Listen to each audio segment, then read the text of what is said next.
Olá, pessoal, bem-vindos ao Analytics Forum.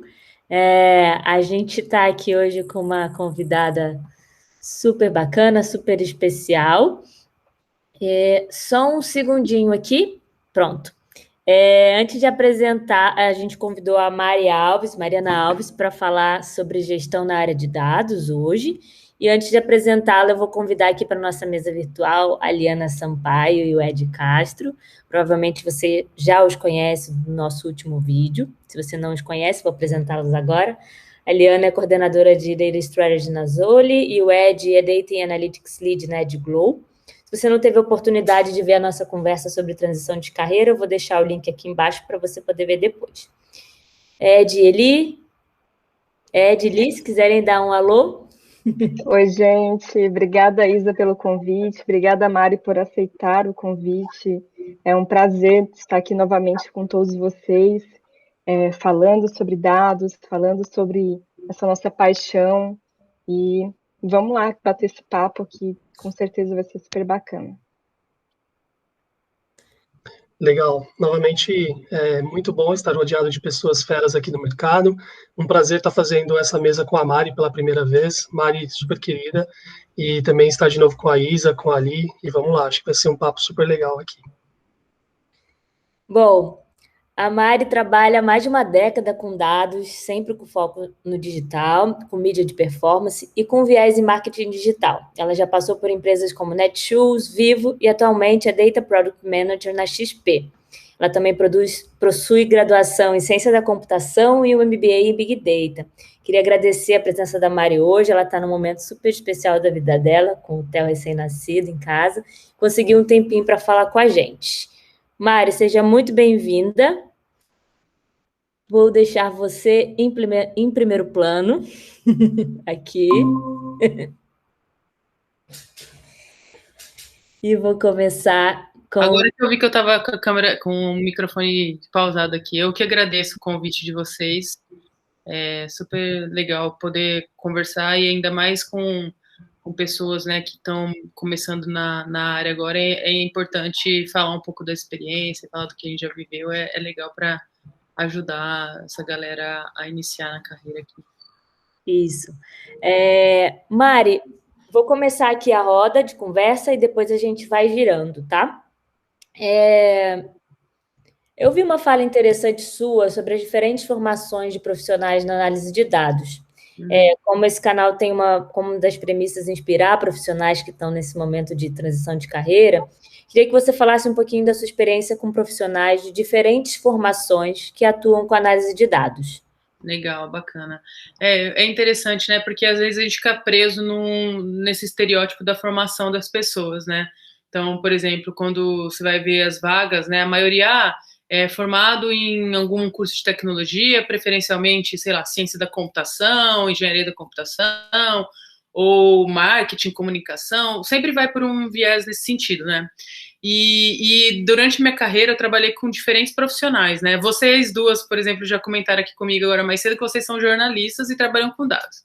Eu já trabalhei com psicólogo, tem até um no nosso time que começou, trabalhou comigo na Netshoes e agora tá na XP, entrou junto comigo praticamente, que é psicólogo. Tem mais outros dois que são conhecidos ali deles, que trabalharam. Também tem uma amiga que trabalhou com... Ela era bióloga e ela era especializada em oceanografia e ela trabalhava com dados e foi uma das melhores que eu já conheci. Ela já trabalhou no Google, talvez você até conheça a Bianca, a Fernanda Bianca. E aí ela é oceanógrafa. Tipo, ela estudou para entender o oceano, assim. Então, tipo, e o que eu acho que, assim, que tem muito em comum e que eu acho que os profissionais, né, acabam migrando nesse sentido é que tanto psicologia quanto, putz, quem está seguindo uma carreira mais acadêmica, na faculdade tem muita questão de pesquisa, e pesquisa nada mais é do que análise de dados. Você vai fazer uma pesquisa, você vai coletar, entrevistar, fazer uma coisa mais, talvez mais qualitativa, mas depois você tem que compilar tudo isso e criar ali o output dessa pesquisa geralmente é uma análise, né? De falando, eu fiz uma pesquisa com uma amostra N e o que eu entendi foi isso, isso e isso, com base nisso, nisso, nisso. E isso é dados. Então, tipo, acaba que quase todos os tipos de formação tem esse contato, só que não é claro, assim. Então, as pessoas ficam com esse mindset de que, eu só posso trabalhar com dados se eu fiz em tecnologia, ou se eu fiz marketing e estudei alguma coisa. Não, acho que os profissionais, hoje em dia, se eles têm, a gente tem que sempre buscar, nesse sentido, se ele tem o mindset de curiosidade, de querer entender, ser analítico, de ter interesse pelo assunto que você está buscando, né, tanto digital quanto dados transacionais e outros tipos de dados, ele tem interesse em conhecer um pouco da lógica por trás, já resolve. A pessoa pode ser, sei lá, ter trabalhado, feito direito, enfim.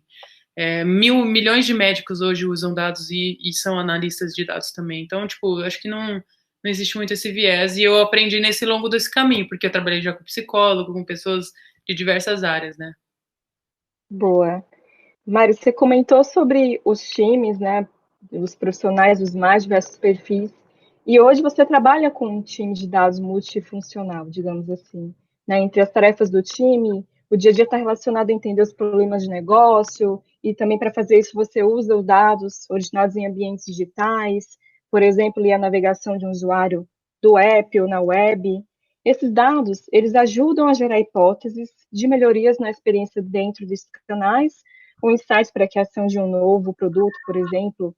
Como que funciona esse dia a dia na prática e quais são as melhores práticas recomendadas, né? Quais são as dificuldades também de gerenciar isso?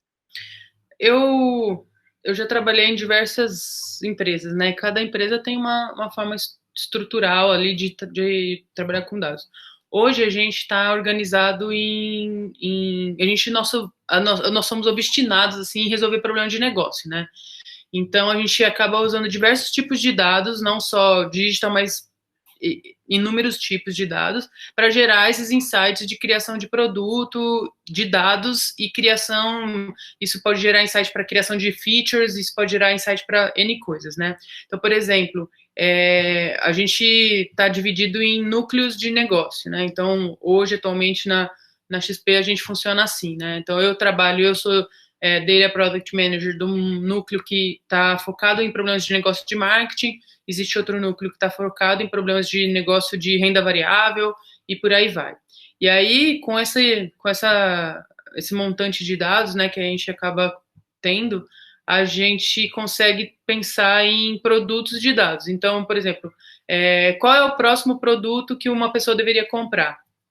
Apesar, a gente usa modelos para fazer isso, né, com N tipos de dados, mas a gente usa dados digitais para entender, de repente, o que ele está navegando, qual que é o tipo de produto que ele está procurando, se esse produto faz sentido com o perfil que ele tem de investimento, se faz sentido com a carteira recomendada para ele, para ser uma carteira balanceada, para os riscos serem balanceados. Então, existem milhões de dados ali envolvidos, e a gente acaba usando todos eles e criando esse tipo de insight e produtos, né, de dados. E sempre alinhado com o stakeholder ou com o problema de negócio que a gente está lidando e também com a necessidade do cliente que a gente tem também, né.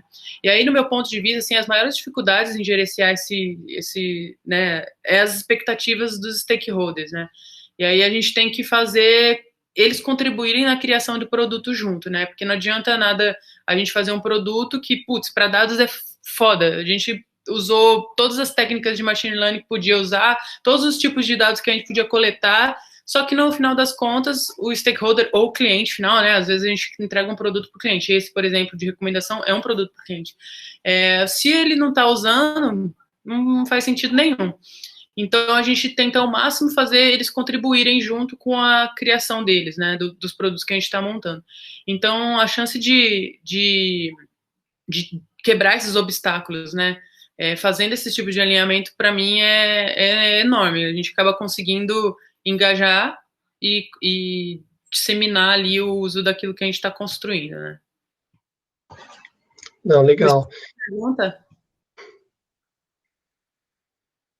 Respondeu sim. Boa. Boa.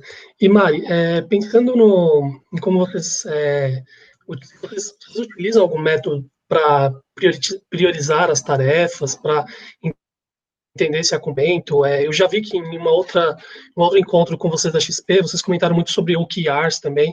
Como que vocês calculam essa complexidade de entrega no dia a dia, na rotina da XP? Como que eu falei, né? A gente está dividido dentro desses núcleos de negócio, né? Então, cada núcleo tem a sua missão. A minha missão, por exemplo, com marketing, é fazer a gente encontrar o cliente. É muito aquisição, né? Não é tanto, sei lá, vender a marca, mas é mais aquisição. É encontrar o cliente certo, com menor custo, com entender o momento desse cliente para oferecer a melhor coisa para ele assim que ele chega. Então, cada núcleo de negócio tem a sua grande missão, né?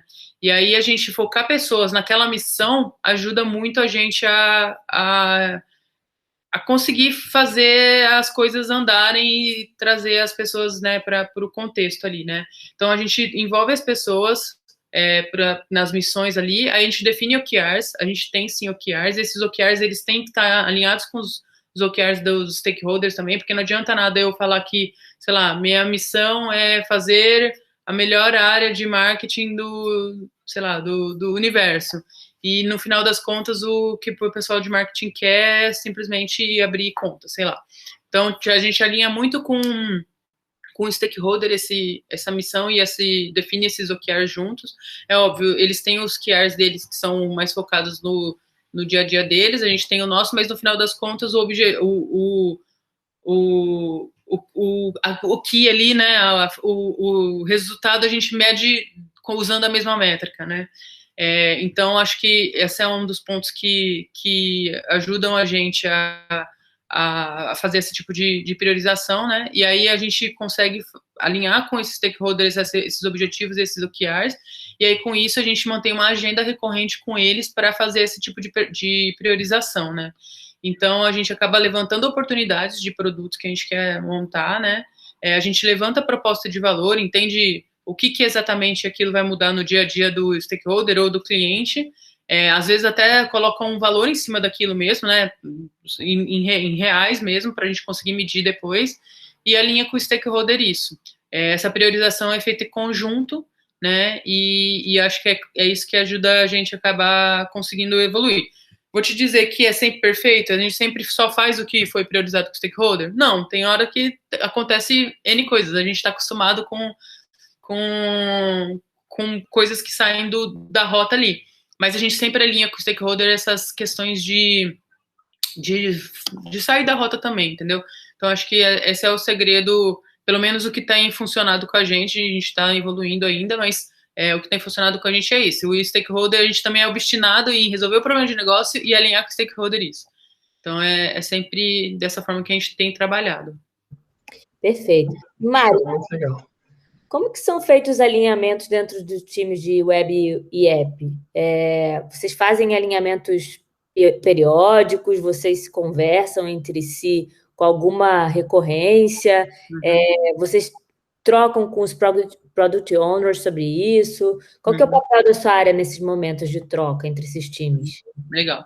Eu, atualmente, né, eu estou um pouco distante, né, porque eu estou muito focada com o pessoal de marketing, né, mas como funciona? Dentro do núcleo onde tem problemas de negócio que são resolvidos por tecnologia e mais diretamente, né, porque marketing também a gente cria um monte de coisas, tecnologia está em tudo, desenvolvimento, né, falando em tecnologia nesse sentido, está em tudo, mas hoje eu estou mais distante. Mas nessas frentes que que são mais próximos, é da mesma forma. A gente acaba criando um roadmap conjunto, então a gente entende ali com a tecnologia o que está mapeado para eles construírem ali.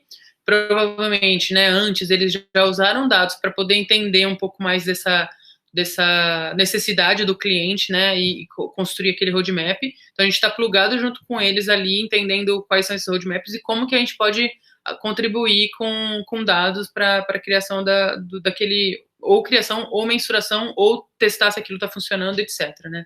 Então é muito assim. Então a gente está meio que inserido dentro do contexto deles, né? A gente está dentro da área de negócio ali, meio que atuando no dia a dia. Hoje não existe alguém que é assim, estou dedicado pro desenvolvimento X. Não, é sempre o problema, né, de negócio.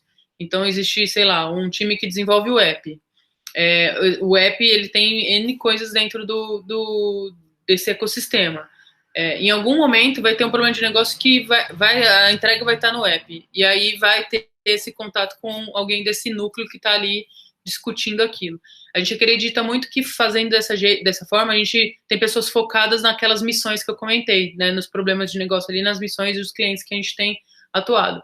A gente já trabalhou de várias formas, com pessoas dedicadas em cada tipo de squad, com pessoas que eram centralizadas e as demandas chegavam, a gente fez várias coisas. Então, e eu já trabalhei em outras empresas também que eram assim. Dessa forma como a gente está trabalhando hoje, é a primeira vez que eu tô atuando assim, e tá funcionando super bem. Acho que é isso que faz a diferença. Então, os Product Owners e os Data Analytics estão muito próximos, construindo muito juntos esse roadmap e analisando e testando tudo isso com dados, né? Boa, Mari. Ainda falando sobre perfis de profissionais, né, a gente sabe que na área de tecnologia existem profissionais que trabalham de formas muito diferentes, né? A forma como o desenvolvedor de software trabalha é diferente da forma que um cientista de dados trabalha, por exemplo.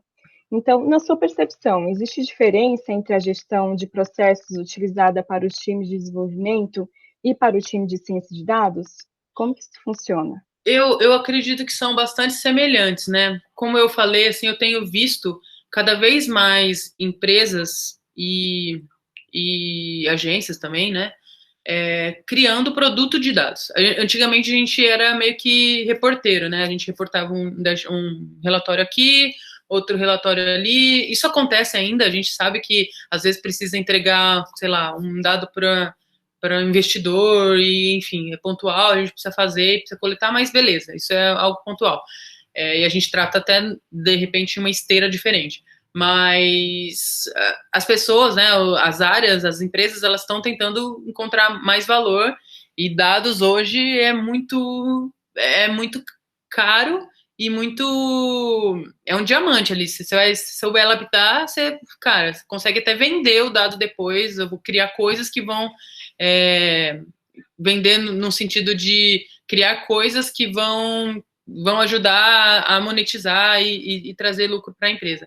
Então, cada vez mais as empresas estão buscando produtizar essa área de dados, né? E aí funciona semelhante na minha concepção. A gente tem um problema, faz um discovery ali quais são as possibilidades de uso de dados para resolver aquele problema, alinha com o stakeholder, inclusive nos discoveries a gente tenta sempre trazer os usuários finais ali daquele produto de dados para poder a gente conseguir construir isso, e acaba sendo muito processo semelhante, né? Cria, testa, em alguns casos não funciona como um teste AB, mas a gente, né, deixa de alguma forma disponível para a gente ver se aquilo lá está resolvendo o problema, e fica nesse ciclo, né? É muito semelhante. Eu acredito que funciona bem parecido com a criação de um software, né? Que a gente usa uma metodologia mais ágil, mas também é feito num ciclo, né? Onde você acaba criando um produto e divulgando esse produto ali. Boa. E, Mari, hoje você está dentro dessa área, né? E está fazendo essa gestão de data product. Sua área ela é focada em digital analytics. E aí, assim, surge uma curiosidade, né? Como que vocês exploram esses dados de digital analytics, que vem de web, do app? Vocês trabalham esses dados junto com o time de ciências de dados? Existe essa intersecção entre os dois universos de digital analytics e ciência de dados? Uhum. Hoje eu até não estou tão focada só em Digital Analytics, né? Como Data Product Manager, minha missão ali é traduzir as necessidades dos stakeholders e clientes, né? Entender um pouco melhor isso, traduzir isso para o time e desenvolver produtos. E aí, quando eu falo do núcleo, o núcleo, o que ele é? Ele é como se fosse uma squad. A gente tem eu ali como um PM, né? Uma pessoa que é um Product Manager, Data Product Manager, observando essas necessidades, conversando com o stakeholder, entendendo o momento da empresa, entendendo estratégia, tentando encontrar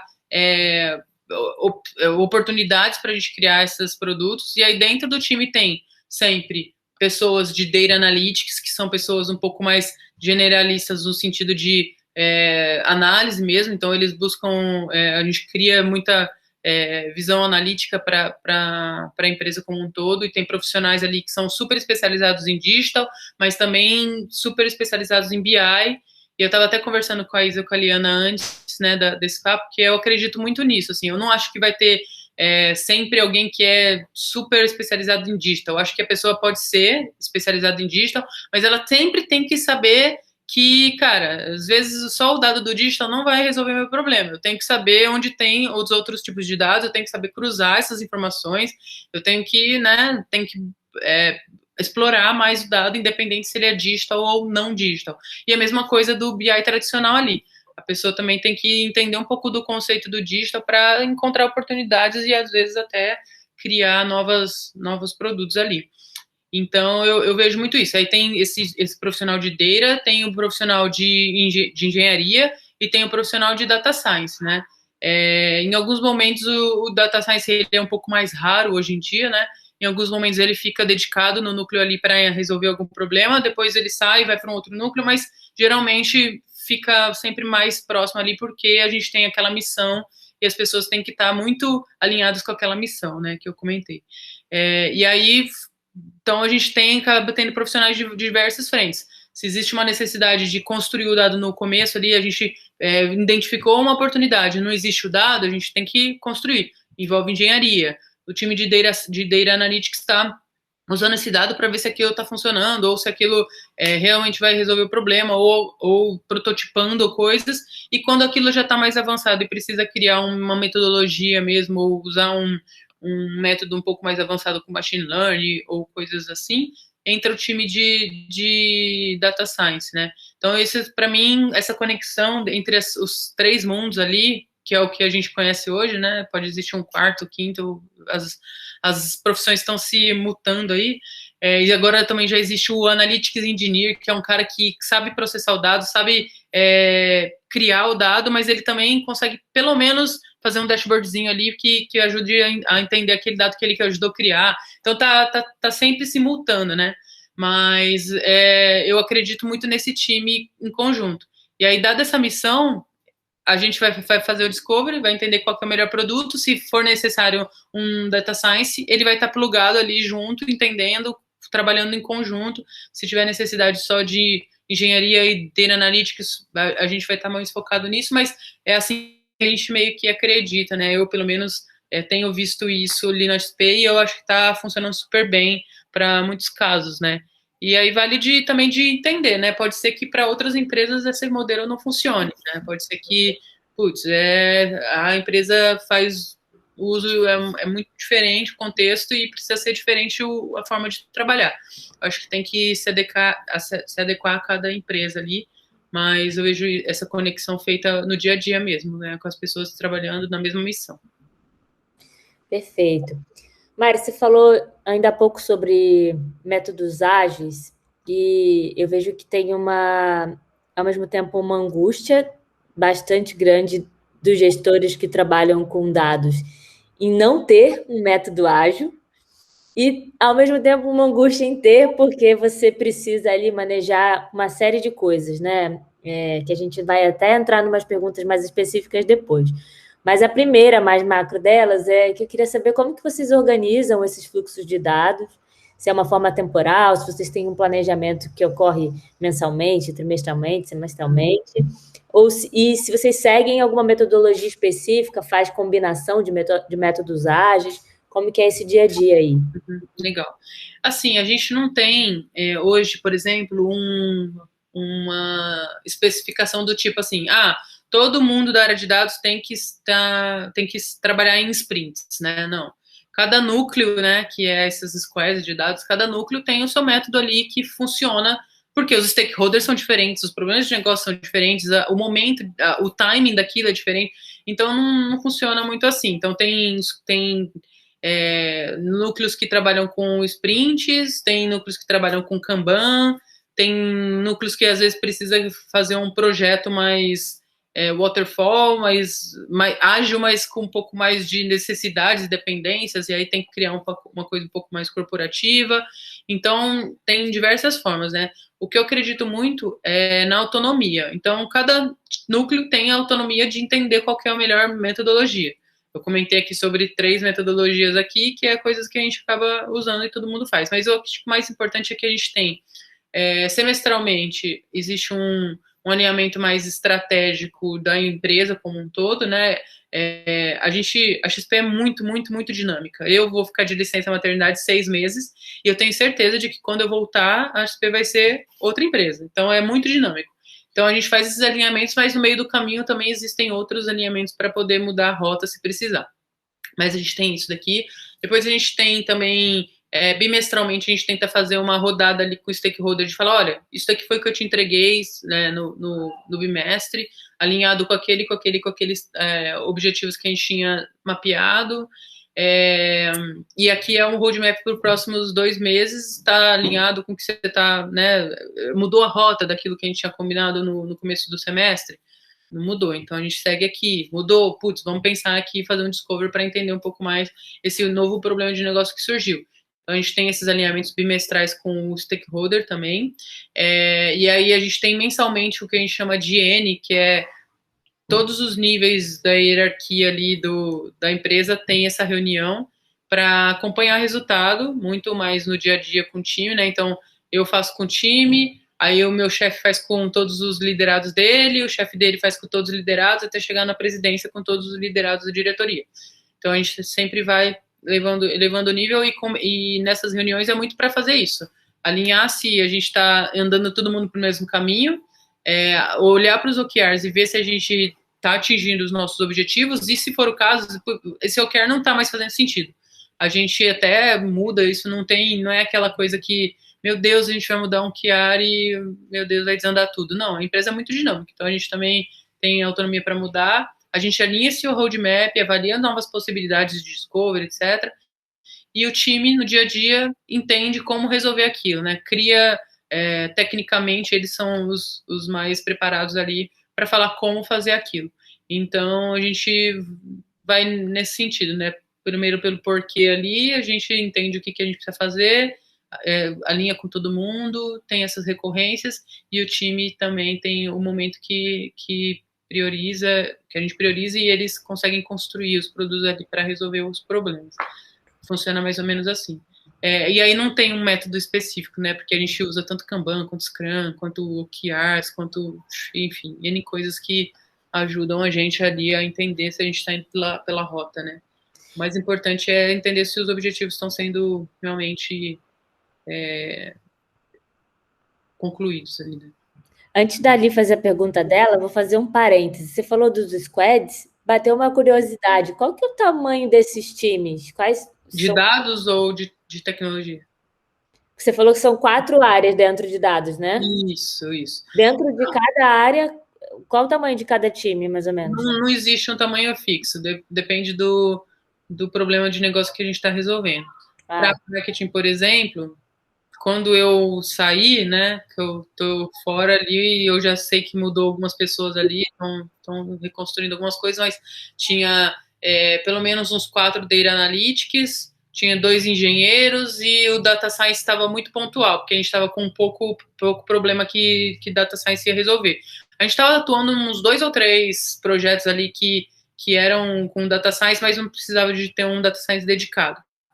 O que eu vejo muito acontecer é que às vezes a gente contrata muito data science e data engineers e não tem engenharia. O meu núcleo ali, por exemplo, tinha pouco engenheiro e a gente estava com esse problema.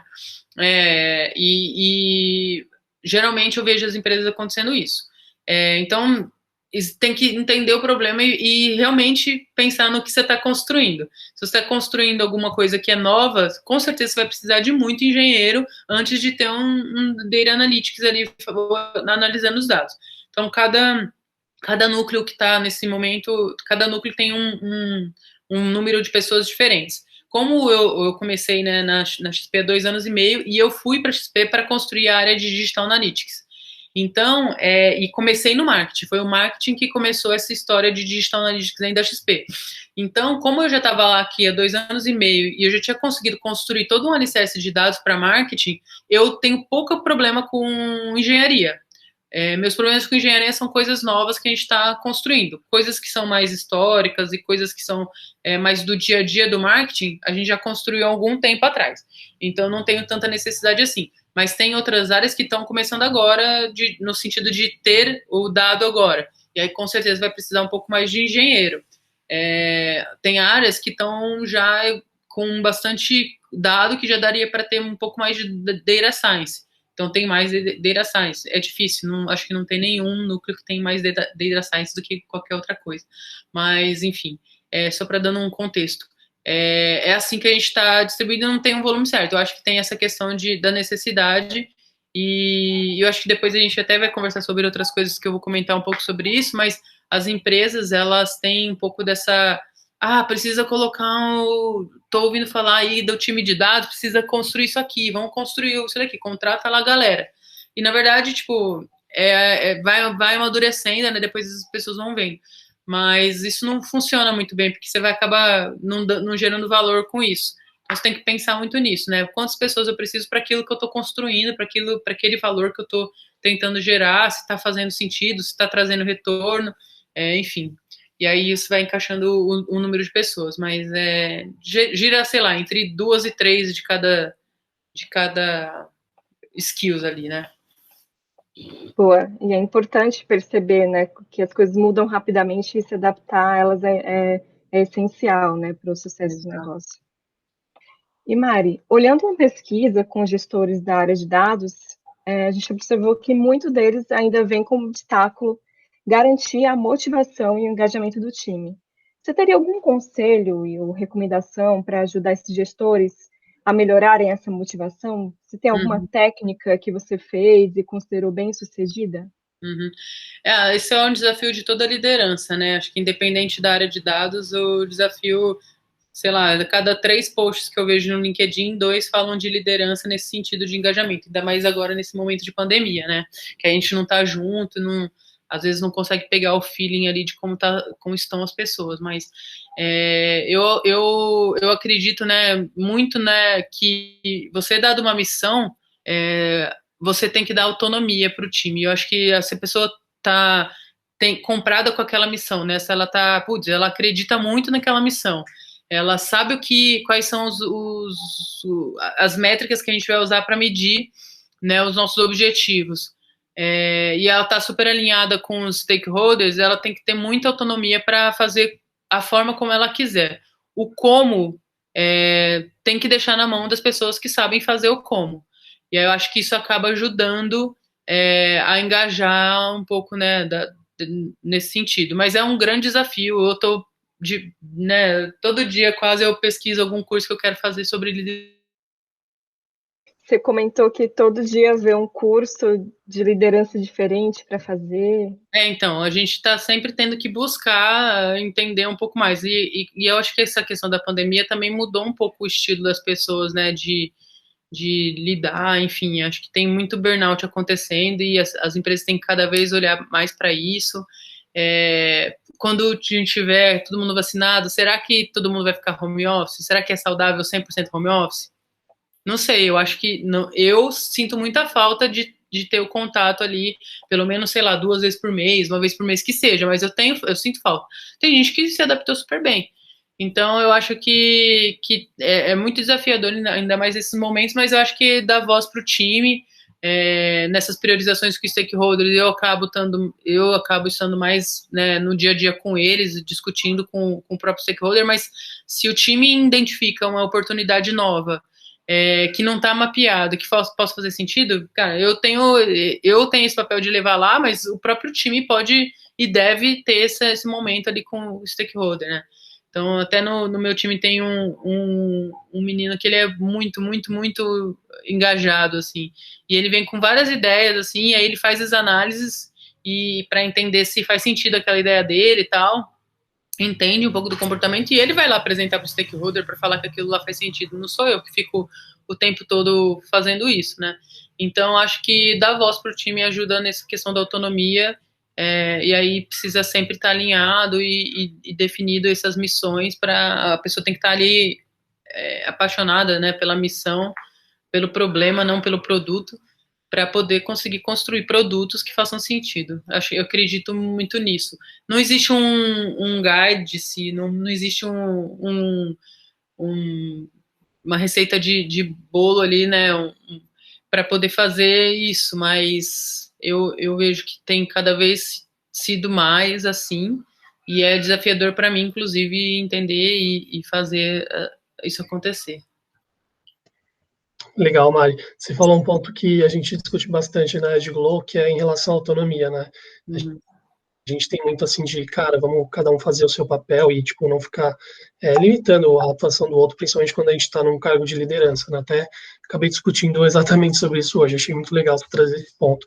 E aí, dentro do nosso contexto aqui, por exemplo, como você lida quando essa autonomia esbarra com a palavra prazos? Como que você trabalha junto com o seu time para que tanto os desejos deles e a autonomia deles sejam atendidas, mas que também não tenha ali um impacto em relação a prazos que o stakeholder, o negócio como um todo está esperando? Esse é outro grande desafio. Acho que não existe uma empresa que fala assim, não, eu tenho exatamente, a menos que seja uma indústria, né, que indústria é muito assim, né, é bem mecânico ali o negócio, mas não existe nenhuma empresa que fala assim, não, eu consigo definir os prazos certinho. Acho que sempre tem alguma coisa que sai da rota. Mas o que eu acredito muito é nessa questão de alinhamento, né? Então, por exemplo, a gente está lá construindo um produto, a gente fez o discovery, entendeu? Junto com o stakeholder, o que era preciso fazer, né? Como que a gente... O porquê que a gente precisa fazer aquilo, o time entendeu, pensou já num como fazer, tá começando a construir e tal. Muitas vezes a gente tem dependência de outros times, e aí a gente tem que voltar ali para o stakeholder e falar assim, olha, eu preciso da ajuda desse time XYZ, me ajuda a priorizar com ele, senão eu não vou conseguir construir. Tamo junto? Tamo junto. Então, como a gente faz essa construção em conjunto, ou pelo menos a gente tenta, né, na maioria das vezes a gente consegue, eles estão muito alinhados. Então, a gente, por exemplo, quando eu saí, né, de licença, a gente estava trabalhando em sprints quinzenais, e aí toda semana eu mandava para o stakeholder tudo que a gente tinha combinado, o que a gente conseguiu entregar, o que a gente ainda não conseguiu entregar e o porquê, as dependência que eu tinha de outro time que ele poderia ajudar a repriorizar com os outros times, né? Às vezes o time é da própria área dele ali, ou às vezes é uma área parceira que ele ajuda a persuadir ali para conseguir o que precisar fazer para evoluir. Então a gente sempre tem essa divisão do risco em conjunto e alinhado com o stakeholder, né? Aí fica mais fácil definir os prazos, porque a gente sabe que a gente tem as sprints quinzenais e nessas sprints a gente vai sempre entregando alguma coisa ali do produto como um todo. E saindo da rota, a gente tem que avisar e combinar esse jogo junto com eles. Conversou com alguns gestores e a gente ouviu algumas desses incômodos, né, que eles sentem. E aí, uma coisa que a gente ouviu bastante foi em relação à cultura de dado nas empresas, né? Alguns com alguma dificuldade em ver como conseguir atrelar a jornada do dado à jornada do cliente. Outros com dificuldade de disseminação da cultura entre as outras áreas, e sentem que, às vezes, não se sentem plenamente apoiados pelas outras áreas quando estão empenhados em disseminar essa cultura. Você encontrou dificuldades similares? Ou você acha que isso é uma coisa que é construção mesmo, por ser uma área nova? O que você entende sobre isso? Assim, o que você já vivenciou e que pode trazer como contribuição? Não, eu acredito que existem sim barreiras, né? Acho que a gente às vezes não como eu falei, né? Comentei antes, né? Às vezes a empresa, algum diretor, sei lá, viajou para fora e viu que lá fora usam dados para tudo, tá? Fala assim, não, a gente tem que usar dados para tudo aqui. Mas, cara, tipo, não dá para... Sai caro construir um ecossistema inteiro. Às vezes você não tem o profissional dentro de casa para construir aquilo, né? Você pode até comprar a ferramenta, se precisar de alguém para implementar, né? E às vezes você não tem esse profissional ali para construir, então você tem que você acaba aprovando um budget milionário e depois não consegue provar valor. Então, eu acredito que provar valor, né, entender um pouco, pelo menos se esforçar a entender um pouco do valor daquilo que você está precisando, né, daquele problema que você vai resolver, você tentar estimar mais ou menos um possível ganho, já consegue ajudar a priorizar e mostrar para essas áreas que, cara, olha, se eu construir esse produto agora, eu vou precisar criar um alicerce com engenharia, eu vou precisar, né, de N profissionais, eu vou precisar de um caminho ali. Mas se eu criar isso aqui agora, daqui X tempos você vai ter aí um resultado potencialmente de tanto. Sai na risca, a gente sempre acerta 100% quanto que vai ser o potencial de um produto de dados? Não, porque depende do uso do dado, né? Então, se você está criando um dashboard que um assessor vai ter uma informação, que ele vai tomar uma ação em cima daquele dado, você vai medir aquela ação e entender que ele tem um valor. Então, tem toda uma cadeia que você precisa combinar ali para poder aquilo funcionar. Mas se você tentar provar esse valor, né, tentar estimar esse valor antes de sair fazendo, criar esses cases, pensar na solução, estruturar um pouco melhor, eu acredito que essas barreiras acabam sendo derrubadas, até porque você vai mostrar para aquela área, né, que existe uma dependência dela também. Não adianta só eu criar o dashboard, não adianta só eu recomendar, criar um modelo que vai recomendar, se o cliente não está vendo o modelo, se o cliente não está vendo a recomendação, se não está chegando até o cliente, a gente não consegue medir. Se o usuário do dashboard não está usando a informação, não está tomando ação em cima daquilo. Então, eu acredito que nesse modelo de produtizar o dado, você acaba conseguindo fazer um melhor discovery ali, um melhor entendimento dos problemas. Tentar muito levantar esse valor não é fácil, eu sei disso. Eu trabalho com... A gente tenta fazer isso todo dia. Quanto que gera um dashboard? Tipo, é muito difícil mensurar isso. Mas a gente tenta, de alguma forma, pensar em qual que é o que aquele cara vai usar daquele dashboard. Ele vai tomar decisão de acionar uma pessoa para vender alguma coisa, né? Para falar de algum produto. Putz, acho que a gente pode medir, então, quanto que aumentou a venda. Mas tem milhões de fatores, porque não é um teste AB. Tem milhões de fatores, não tem um controle. Milhões de fatores que podem acontecer. Tudo bem, tem milhões de fatores, mas pelo menos a gente vai conseguir acompanhar o negócio de ponta a ponta, envolver o stakeholder, falar que existe uma dependência desse stakeholder, né, naquele contexto, e montar isso. Então, acho que isso acaba ajudando na hora de provar valor. Quando eu comecei na XP, a gente não tinha isso. Então, a forma que eu encontrei ali, a gente estava construindo o alicerce todo de dados. Então, foi tentar escalar essa construção. Então, pensar em produto é também pensar em escala. É como que eu consigo aproveitar aquilo ali para muita coisa e aquilo ali vai ficar mais barato ali para construir, etc. Isso também ajuda a quebrar essas barreiras um pouco. Mas, assim, eu vejo que as empresas precisam entender que você tem que ter um porquê de estar fazendo aquela construção com dados. Se você só quer o dado porque todo mundo tem, muito provavelmente as áreas ali não vão usar esses dados e o projeto vai sair caro e não vai funcionar. Então, é muito nesse sentido que eu acredito, tá?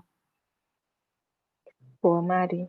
E retomando sobre metodologias, nós fizemos uma pesquisa rápida com os gestores e 70% deles informaram que não tem uma certificação em uma metodologia de gestão de projetos. Você acha que esse tipo de certificado é fundamental? Sinceramente, eu acho que não. Depende, assim, que depende muito do contexto, assim. Eu não acho que todo profissional de dados tem que saber tudo sobre metodologia de gestão de projetos. Se ele sabe como gerir um projeto, ele ganha muito porque ele consegue administrar a expectativa com o stakeholder, ele consegue negociar alguma coisa que às vezes, putz, não vou ficar dependendo de um PM ali, de um Data Product Manager para negociar um negócio para mim. Eu já estou vendo que existe a necessidade, eu vou lá falar com o time, eu tenho autonomia, vou lá falar com a pessoa que eu sei que vai me ajudar. Se não funcionar, aí pode ser que precise de mim para poder acabar ajudando a negociar, envolver mais stakeholders, pensar em outras áreas que possam contribuir, etc. Mas eu vejo que muito disso. Se a pessoa tem a certificação, é ótimo, porque quer dizer que ela buscou ter o conhecimento daquilo, né? Mas eu acho que vale de cada um ali quando está contratando alguém, muito de entender, por exemplo, se para aquele projeto, quais são as minhas necessidades, quais são os soft skills, hard skills que eu vou precisar ali para construir aquilo, e buscar isso no mercado de alguma forma, né, de entender se faz sentido. Por exemplo, um lead de Data Analytics, cara, se ele tiver uma certificação de Scrum, Kanban, de metodologias ágeis, é legal, porque eu sei que ele, pelo menos, já buscou o conhecimento de gerenciar, e ele vai coordenar, de alguma forma, as pessoas ali, vai ajudar a colocar ordem ali né, o que a gente priorizou está sendo feito de fato, tal.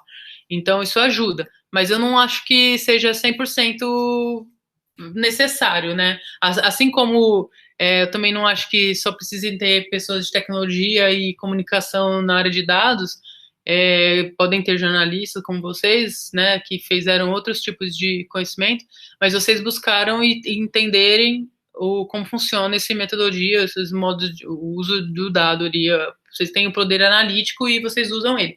Então, acredito também que não precisa, mas vale de cada tipo de negócio ali, né? Se de repente uma empresa precisa, legislatoriamente, ter várias coisas de processo, etc., talvez faça muito sentido para essa empresa, né? Eu já trabalhei em alguns projetos que tinha legislatório envolvido que precisou criar-se até meio que um projeto menos ágil, mas mais caixinhas, assim. E aí faz sentido, pode fazer sentido para uma empresa, mas eu não acredito que precisa necessariamente de uma certificação. Até porque as coisas são muito mutáveis, né? Então as coisas mudam muito rápido e aquela metodologia ela vai se adaptando à medida que o negócio vai evoluindo também, né? Isso é importante mencionar. Eu acredito que certificações ajudam a mostrar que a pessoa teve interesse pelo aquele assunto, mas na conversa ali, no dia a dia, que você vai conseguir entender se o profissional entende daquilo ou não, né? Então, vale muito na contratação você saber o que você está buscando, né? Porque às vezes a gente fica só com essa ideia de, precisa ter o SQL, conhecer Google Analytics e, sei lá, saber gerenciar um projeto. Mas, cara, se ele não tem a cultura da empresa, se ele, às vezes, é uma pessoa que não pode não se encaixar com algum soft skill que você precisa saber gerenciar stakeholder, falar bem para poder apresentar, traduzir coisas técnicas para audiências não tão técnicas. Aí você vai ter que pegar isso antes de contratar, até para você ver. E não existe um certificado de, sei lá, de liderança, né? Você faz os cursos ali, mas na prática que você vai aprender. Então, a mesma coisa eu acredito para essa questão de gestão de projeto. A pessoa tem que pegar o ownership daquilo, sabe? E aí, se ela tem ownership daquilo, ela vai querer fazer o negócio andar. Ela não vai ficar esperando um gestor de projeto resolver um blockage dela, né? Ela vai pedir ajuda se precisar, mas ela também vai tentar resolver. E aí é um soft skill para mim, não é um hard skill, sabe? Sim. Boa. Mas pegando esse gancho ainda da gestão de pessoas também, nessa mesma pesquisa que a gente estudou aqui para bater esse papo contigo, alguns gestores eles apontam que encontrar mão de obra qualificada no mercado e garantir que essas pessoas sejam aproveitadas, né, com todo o potencial que elas têm, que isso às vezes acaba sendo um pouco difícil, né? Você concorda com essa opinião? Você consegue dizer hoje quais as maiores dificuldades que você teria para contratar uma pessoa no seu dia a dia? Uhum. Eu acho que eu acabei falando um pouco na pergunta anterior, mas eu concordo. É muito difícil encontrar profissionais. A área de dados como um todo, ela é muito antiga, assim, as pessoas usam dados, né, desde que sei lá quando. Desde que vieram da Índia para cá, vamos lá, acho que lá, vamos. Tem dados para todo lado, mas o problema é que, assim, essa construção de pensar em monetizar, mesmo que internamente, o dado, né, com essa questão de o dado virou um commodity agora, assim, vamos chamar assim, né, tem gente que fala que é o novo petróleo, existem várias especulações nesse sentido, mas é fato, assim, o dado ele está cada vez mais precioso. Os profissionais que existem são profissionais que, dependendo da maturidade da empresa, ela quer sêniors para poder construir um negócio e tal. Essas empresas, elas vão ter que pagar bem para trazer a pessoa, porque elas geralmente estão empregadas já. Pessoas sênior geralmente estão empregadas e super qualificando, super ganhando super bem e estão sempre trabalhando em grandes empresas, etc. Então, esse é o primeiro ponto, que é difícil de trazer profissionais. Quando você precisa de sênior, você vai ficar brigando ali, porque tá todo mundo buscando, né?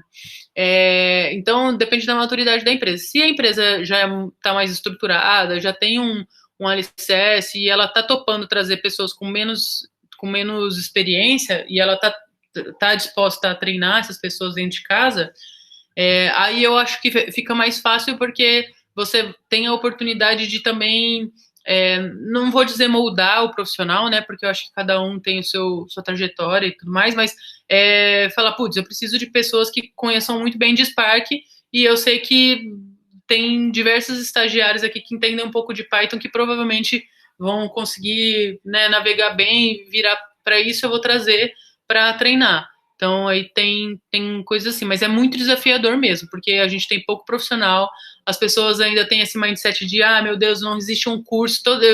Diversas vezes eu recebo mensagem assim, Mari, que curso que eu tenho que fazer para virar analista de dados? Não sei te dizer, assim, tem milhões de cursos que você pode fazer. O que eu acho que você precisa entender é que, cara, qualquer pessoa pode ser analista de dados, mesmo sem ter feito nenhum curso. Ela precisa entender que ela consegue fazer uma análise de dados, né? Então, as pessoas ainda têm esse bloqueio, por isso que a gente tem poucos profissionais, mas cada vez está aumentando cada vez mais com esse negócio de data science e a popularização do uso de metodologias, isso tem se mudado um pouco, mas é muito desafiador mesmo, porque realmente os profissionais hoje estão escassos no mercado e a necessidade é muito grande, porque isso daqui virou a oportunidade que a gente cria para as empresas com dados é muito grande e as empresas estão vendo cada vez mais isso.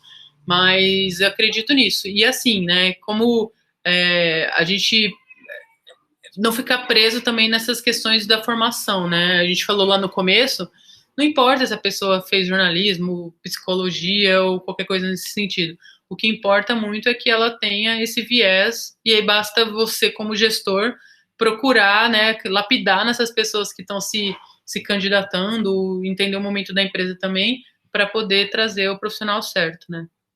E aí, Mari, fazendo também um parênteses nisso que o Ed trouxe como pergunta, a gente até discutiu em alguns outros fóruns sobre isso, sobre a dificuldade.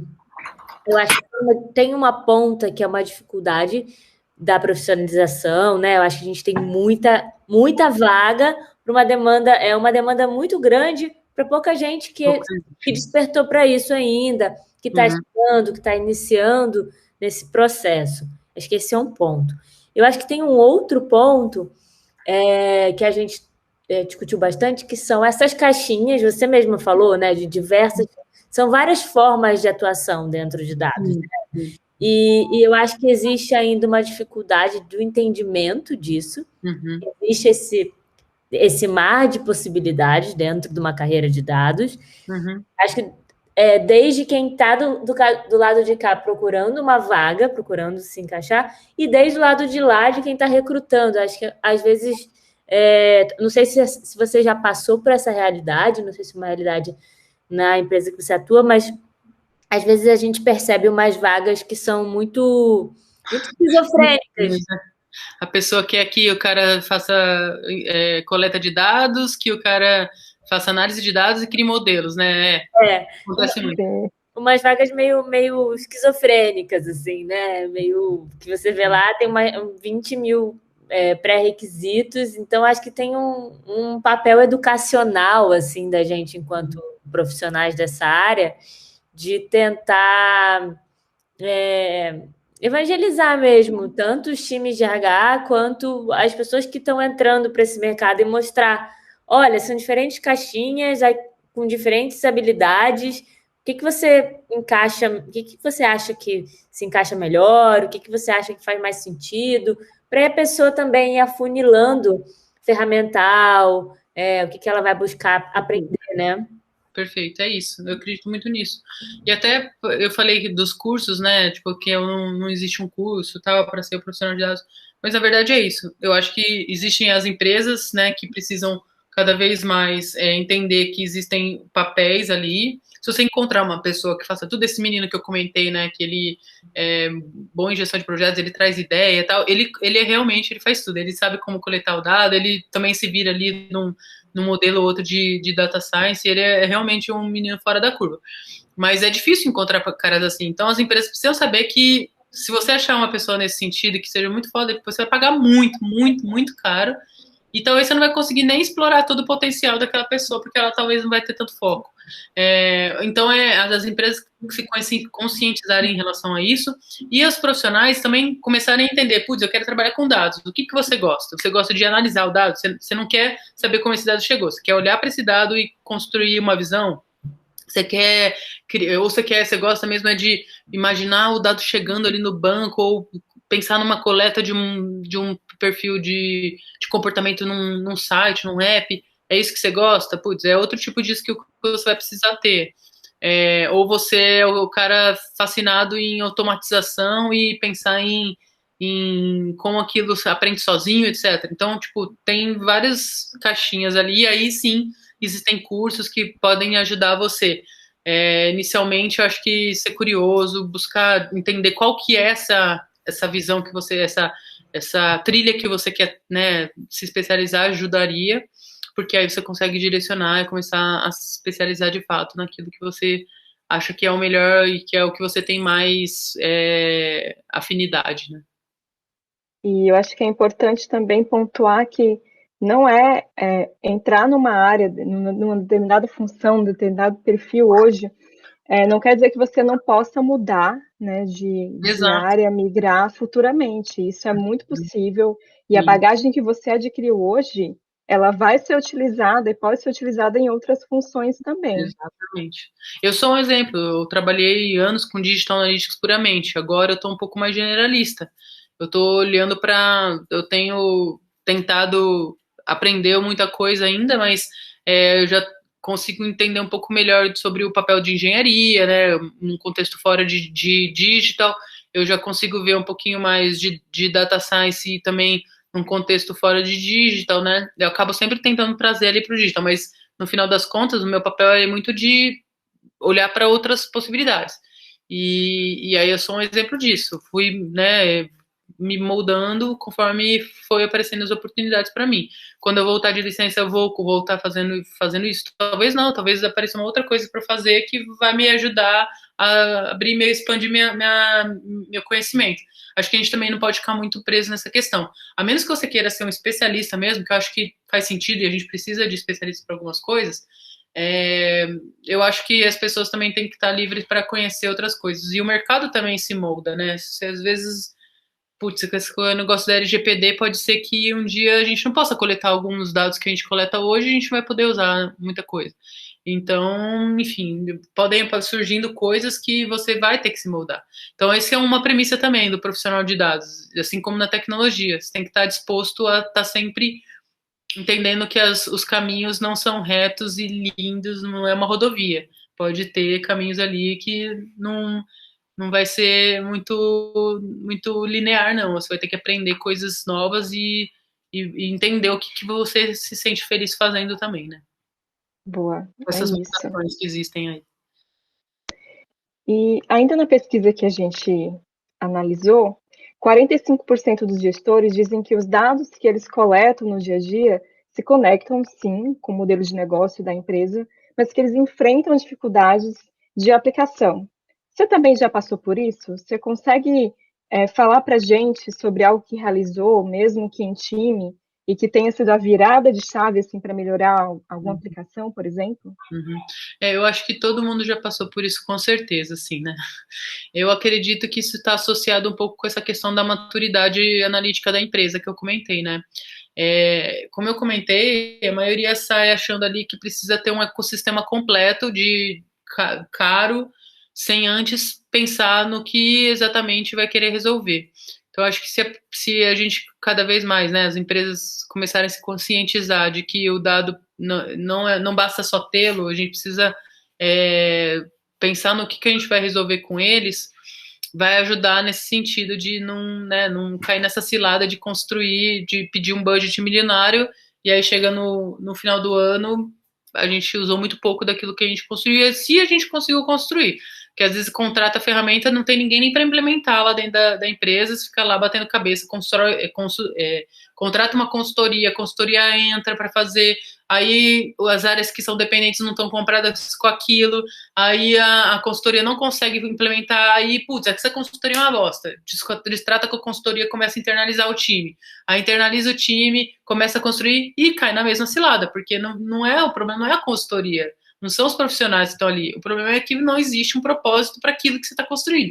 Então, acho que cada vez mais você criar um propósito para aquilo que você está construindo de dado vai ajudar a resolver esses problemas, né? Foi assim na XP. Eu comecei na XP na área de marketing, como eu comentei, e comecei a construir ali um alicerce de dados que a gente tentou escalar, a gente criou, junto com a tecnologia, a gente criou métodos mais... eu até fiz um artigo sobre isso, né? A gente fez formas de deixar padronizado o que é básico ali para o próprio time de tecnologia ter autonomia para construir e começou a empoderar esse time de tecnologia a construir. Hoje em dia, muitas coisas básicas a gente nem toca mais. Hoje em dia, a gente tem um time de design ops que os módulos desenvolvidos pelos designers já são tagueados pré-definidos ali com alguma coisa mais padronizada. Tem coisa que sai desse padrão? Tem, aí sim a gente atua para criar esse padrão. Mas quando eu entrei lá, a gente começou a fazer isso. Então, a gente escalou a coleta. Aí chegou o desafio de, beleza, eu já tenho um monte de dados, e agora? Tá, quais são os problemas de negócio? Aí foi quando a gente começou a construir essa área de dados. A gente, né, eu continuei com Digital Analytics, mas a área de dados, ela saiu do marketing, foi para tecnologia, porque tinha visto que existia milhões de possibilidades. Aí foi ver que realmente tem que ser uma coisa corporativa. Aí trouxe um CDO, né, que está independente da tecnologia do marketing, que está resolvendo todos os problemas de negócio, mas que existe esse propósito, né? A gente está tentando encontrar problemas de negócio e tentar resolver os problemas de negócio com dados. Então, tem toda uma maturidade que foi, né, nesse pequeno espaço de tempo que a gente começou a construir a área, que foi crescendo e a gente foi conseguindo construir.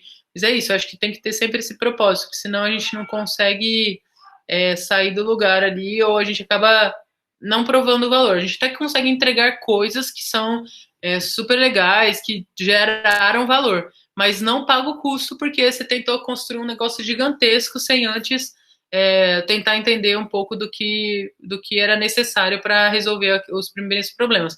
Então, o que eu recomendaria não tente trazer o mundo inteiro de dados para dentro da empresa se você está começando se a empresa está começando a pensar nessa estrutura. Vai começar em pequenos cases. Eu tenho essa necessidade X aqui nessa área, o que eu preciso? Quais são as ferramentas? Quem são as pessoas? Aí começa ali. Isso vai se expandindo com o tempo, e aí quando você vê, você já tem um ecossistema enorme, com N coisas, enfim. E pensando nesse caminho, faz sentido, porque daí você expande cultura lado a lado, né? Você está aliando o propósito, você consegue trazer um ponto de cultura, disseminar cultura e disseminar estrutura, né? Você faz uma coisa meio andando lado a lado. Não sei, pensei aqui agora, com você falando que as coisas desse jeito que você narrou, me parece que você consegue ir disseminando a cultura com um pouco mais de frequência ali, né? Inclusive, quando a gente virou essa chave de ter o time de data mesmo, independente, vou chamar de independente, porque não está atrelado a marketing ou tecnologia, foi criado, eu participei, mas não foi ideia minha, né? Não fui eu que fiz esse projeto, mas até tem um podcast depois, se vocês quiserem, a gente pode deixar o link aí para vocês ouvirem. Eu ouvi, é o Renato Cunha, a Camila Andreola e o Flávio falando sobre isso. Não amei. Como que eles disseminaram, como que foi criada essa questão da cultura de dados. E aí, o que foi feito? Foi feito um escritório de transformação de dados. Nesse escritório não era assim, vou contratar o cara que é um cara foda de transformação. Não, o próprio time foi criando, né? Então a gente viu a necessidade de entender valor, né? Valor de produto. O pessoal que já tinha um pouco mais de experiência trouxe essa questão de pois a gente precisa começar a levantar valor antes de sair fazendo as coisas. Como que faz isso? Aí a gente foi lá, recrutou pessoas das próprias áreas ali, data science, engenharia, não importava qual que era o skill, o hard skill dele, mas que tivesse disposto a trabalhar 1 hora por semana, 2 horas por semana nesse escritório, a parte ali de transformação, pensando em métodos de como a gente vai mensurar ou criar proposta de valor para produtos. E aí, então, a gente está criando isso, está se desenvolvendo. A gente já aprendeu um monte de coisa. Eu comecei nessa frente ali com a turma e eu aprendi um monte de coisa. Eu não fazia ideia de como fazia isso e aí eu fui aprendendo. Existe uma outra frente de cultura que é para falar um pouco de como que a gente vai disseminar isso dentro da empresa. Então, a gente criou o Data Hero, que é um programa de treinamento interno para empoderar as pessoas, né, ensinar a usar as ferramentas, ensinar a usar os produtos que a gente está criando. Então, em cada área, a gente identifica uma pessoa que, às vezes, já é analítica, já faz análise de dados e ela não percebe que ela já é um data hero, assim, sabe? Aí a gente vai lá, mostra um pouco mais de conceito, dá um banho de loja ali para essa pessoa e ela vira a referência de dados dentro da frente dela. Então, isso é a frente de cultura. Pessoas, como que a gente vai estruturar a carreira de quem está ali dentro de casa, né? Das pessoas que estão trabalhando para a gente. Ela pode migrar de engenharia para data science? Pode, mas existe todo um caminho que ela precisa fazer. E, enfim, ela quer virar um gestor? Existe todo um caminho que ela precisa fazer e a gente está tentando construir e deixar isso claro para as pessoas, né? Para que elas também possam ver perspectiva de crescimento dentro da área. Então, foi criando várias caixinhas dessa, e quem vai trabalhando nessas caixinhas são a própria área, as pessoas que já estão dentro de casa. Existe esse podcast que eles falam um pouco sobre essa cultura, que é legal deixar aqui depois, para a galera ouvir, que fala um pouco disso, sabe? E é isso. A gente acabou disseminando essa cultura com as pessoas que já estavam pensando no que eram as necessidades e criando esses módulos, etc. Legal. Eu vou fazer mais uma pergunta aqui, vou deixar também aberta aqui à vontade para, se caso o Ed e ele queiram fazer também mais uma. A minha última pergunta, Mari, é em relação à formação. A gente percebe bastante nesses fóruns, nessas conversas que a gente tem tido com os nossos colegas, muitas dúvidas em relação faço uma pós-graduação, um MBA, ou foco minha energia em cursos de extensão para aprender determinadas plataformas, determinadas ferramentas. Essa é uma discussão que tem acontecido bastante. E aí você fez um MBA, né, em Big Data. Eu queria entender, do seu ponto de vista, fazer esse MBA, ele foi importante para você em termos de entender negócio, entender alguma particularidade sobre o universo de dados? Você acha que ele abriu portas para você em termos de currículo, de trabalho, de oportunidades? Queria entender como que você avalia, assim, você ter feito esse MBA e como que ele agregou para você. Então, eu acho que essa é uma discussão mesmo, né? Tem gente que se consegue absorver melhor quando faz um curso mais completo. Tem gente que gosta de fazer pequenas coisas, pequenos cursos, e consegue expandir o seu conhecimento buscando coisas menores. Eu acho que vai de cada um. Eu tomei a decisão de fazer um MBA na época que eu queria expandir um pouco da minha visão de possibilidades, né, de dados. Eu era muito focado em Digital Analytics, eu queria entender um pouco mais do ecossistema como um todo, e na época que eu fiz, já faz uns anos, a palavra da vez era o Big Data, e eu não fazia ideia de que existia, sei lá, como que se escalava esse volume de dados gigantescos, e eu acabei fazendo. Eu me frustrei em uma parte, porque eu achei que o curso super técnico... Parênteses, como outras 100% de pessoas tiradas do meu data. Exatamente. Então, eu me frustrei porque era um curso muito técnico e eu não ia aplicar na época, mas foi muito bom para eu saber também o que era o que era necessário, como que, né, o que era importante para fazer. Por isso que hoje em dia eu tenho buscado muito mais cursos, né, de liderança ou cursos mais de soft skills do que de hard skills. E é muito mais difícil você aprender, não existe muito curso de soft skill, mas eu tenho buscado coisas que são cases, né, de pessoas que já que lideram coisas, né, nesse sentido, tal, para poder me desenvolver nesse sentido.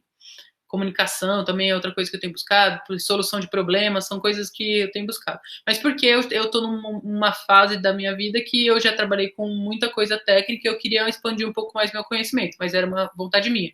Hoje em dia eu até me questiono para entender, putz, mas eu tenho saudade da época que eu trabalhava com muitas coisas técnicas que eu tinha, né, uma previsibilidade e conseguia colaborar mais com construção daquilo, né?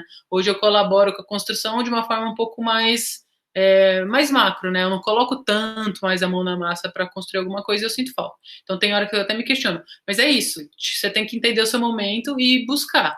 Se você encontrar um MBA que, putz, abrange um pouco mais do conhecimento, é importante porque tem networking, né? Mesmo online, se você se dedicar, você consegue conhecer pessoas ali que vão trocar experiência, você vai ganhar muito com a experiência do outro ali, né?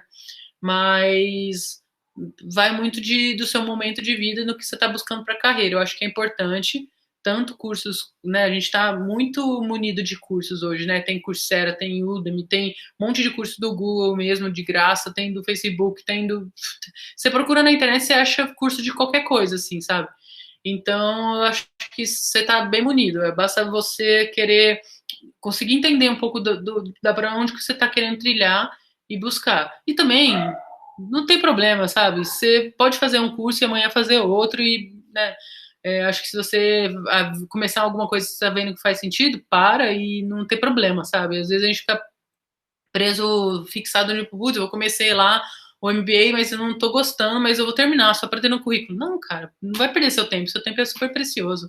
Para o negócio, depois se você quiser voltar por algum outro motivo, terminar, você termina, mas vai buscar o que você realmente vai conseguir se satisfazer, né, o conhecimento que vai te satisfazer para você evoluir no que você está querendo buscar para sua carreira. E, Mari, só a título de curiosidade, quais foram, assim, os últimos cursos que você fez? Você falou muito de liderança e tal, fiquei pensando aqui, o que você fez, o que você estudou recentemente? Eu fiz um curso no Capra de líderes analíticos, que é muito bom, que eu não sei se está tendo mais, mas é muito parecido com o da Terra, que eu também sei que tem o de Data Leadership, uma coisa assim, que eu acho que são bem parecidos pela grade que eu vi. Que é muito de pensar nessa questão de... Não fala muito da técnica de como construir um dashboard, sabe? Fala de como você identifica a necessidade de ter o dado ali, ou de ter um produto de dados, etc.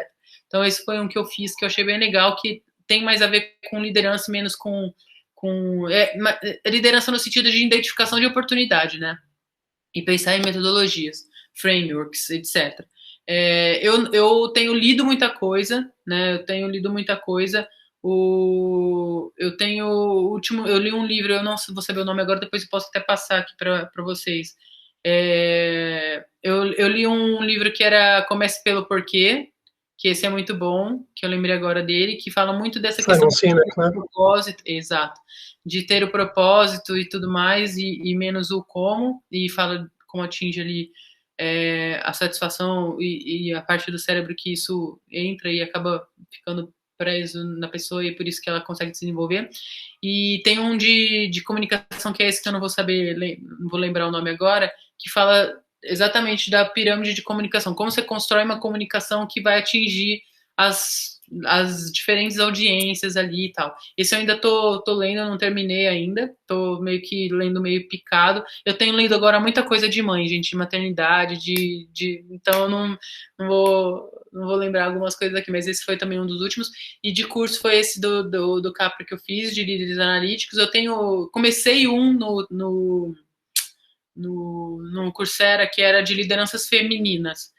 E só que eu ainda não terminei, eu comecei e ainda não consegui terminar porque eu tô num momento que eu não consigo fazer muita coisa. E isso que eu tô fazendo agora é uma coisa super fora do meu cotidiano aqui com o bebê, porque de fato é bem corrido, daqui a pouco tem que ir lá, tô já ficando agoniada.